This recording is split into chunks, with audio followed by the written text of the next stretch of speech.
To the point programme में एक बार फिर से आपका स्वागत है। आज का विषय है जीडीपी, सीपीआई, आईआईपी का नया आधार वर्ष। सबसे पहले देख लेते हैं चर्चा में क्यों है। हालिया खबरों के अनुसार सांख्यिकी एवं कार्यक्रम कार्यान्वयन मंत्रालय ने जीडीपी, सीपीआई और आईआईपी के लिए नया बेस ईयर आधार लागू करने का निर्णय लिया है। इसके तहत जीडीपी के लिए नया बेस ईयर 2022-23 होगा और इसकी नई सीरीज 27 फरवरी 2026 को जारी होगी। आईआईपी के लिए भी 2022-23 बेस ईयर होगा और नई सीरीज 2026-27 से लागू होगी। सीपीआई के लिए नया बेस ईयर 2023-24 होगा और इसकी नई सीरीज 2026 की पहली तिमाही में प्रकाशित होगी।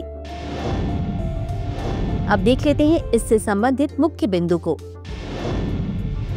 सीपीआई की नई बास्केट और वेटिंग अब HCES 2023-24 या house hold consumption and expenditure सर्वे के डेटा पर आधारित होगी, जबकि पहले 2022-23 का डेटा लिए जाने की योजना थी। नई सीरीज में सरकारी या नियोक्ता द्वारा दी गई आवास सुविधाएं शामिल नहीं होंगी। किराया और हाउसिंग प्राइस की असली तस्वीर के लिए ग्रामीण क्षेत्रों के किराया डेटा को भी शामिल किया जाएगा। पीडीएस या सार्वजनिक वितरण प्रणाली के मुफ्त सामान को सीपीआई में कैसे शामिल किया जाए, इस पर मंत्रालय विचार कर रहा है और जल्द ही एक श्वेत पत्र जारी करेगा। जीडीपी गणना में अब जीएसटी, ई वाहन पोर्टल, यूपीआई ट्रांजैक्शन डेटा आदि का भी उपयोग किया जाएगा।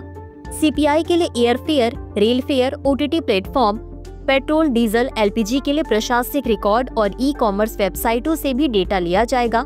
डेटा की गुणवत्ता बढ़ाने के लिए स्कैनर डेटा, वेब स्क्रैपिंग आदि तकनीकों का उपयोग होगा।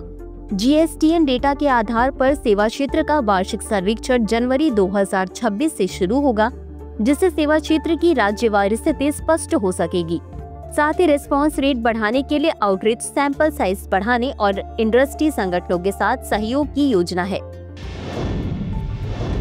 अब जान लेते हैं PLFS या पीरियोडिक लेबर फोर्स सर्वे में बदलाव के बारे में। PLFS 2017 ने केवल शहरी क्षेत्रों के लिए श्रम बल संकेतकों के त्रैमासिक अनुमान प्रदान किए थे। जनवरी 2025 से एक संशोधित PLFS शुरू किया गया है, जो शहरी और ग्रामीण दोनों क्षेत्रों के लिए मासिक और त्रैमासिक श्रम बल संकेतकों के अनुमान प्रदान करेगा। इससे श्रम बाजार में समय पर जानकारी मिलेगी, जो बेहतर नीतिगत निर्णय लेने में मदद करेगी। नए PLFS 2025 में 2.72 लाख परिवारों का सर्वेक्षण किया जाएगा, जो कि दिसंबर 2024 तक कवर किए जाने वाले 1.02 लाख परिवार के पहले के नमूना आकार से लगभग 2.6 गुना अधिक है। विशेष बिंदु। नए सर्वेक्षणों और डेटा स्रोतों के कारण नीति निर्माताओं को अधिक सटीक, अद्यतन और व्यापक आर्थिक आंकड़े मिलेंगे। सेवा क्षेत्र के लिए पहली बार व्यापक सर्वेक्षण किया जा रहा है, जिससे राज्य स्तर पर भी इसकी स्थिति स्पष्ट होगी। तकनीकी नवाचार जैसे mobile data collection, web scrapping, e commerce data से डेटा संग्रहण और विश्लेषण की गुणवत्ता बढ़ेगी।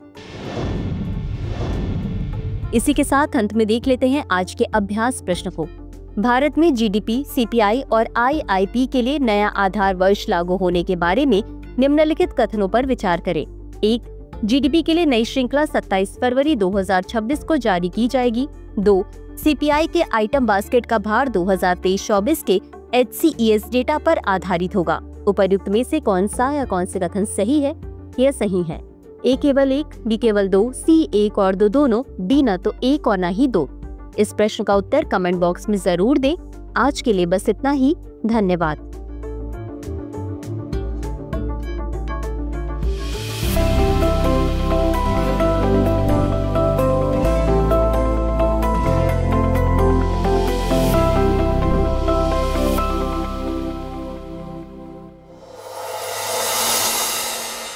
डियर व्यूअर्स, अपने एग्जाम की तैयारी को और बेहतर करने के लिए हमारे चैनल को लाइक, शेयर और सब्सक्राइब करना न भूलें।